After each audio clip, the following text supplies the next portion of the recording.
বাংলাদেশের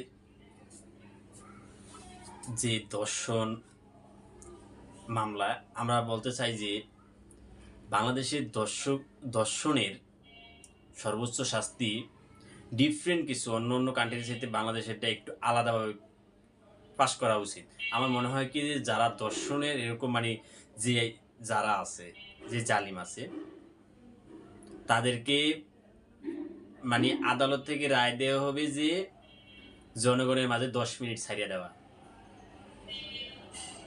যদি এই আইনটা পাশ করা হয়, আমার মনে হয় কোনো জানোয়ার এই কাজে জড়িত থাকবে না, তাহলে বাংলাদেশে এত ধর্ষণ এত কিছু হবে না।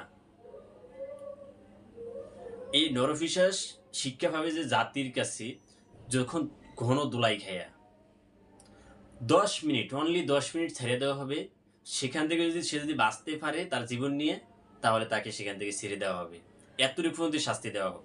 আমি মনে করি যে 10 মিনিট সর্বোচ্চ জনগণের মাঝে তারা ছেড়ে দেওয়া হোক।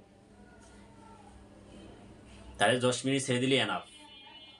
10 মিনিট পর তুমি যদি বেঁচে যাও, তাহলে আমার মনে হয় তুমি বেঁচে যেতে পারলে ভাগ্য ভালো।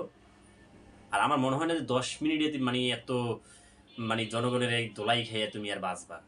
এই আইনটা যদি পাশ করতো, এইটা একটা ডিফারেন্ট অন্য কিছু। অন্য অন্য কান্ট্রিতে যেরকম হাত কেটে দেয়, মাথায় গুলি করে, বা ওই যে আরব কান্ট্রিতে যেরকম এক বুক পর্যন্তই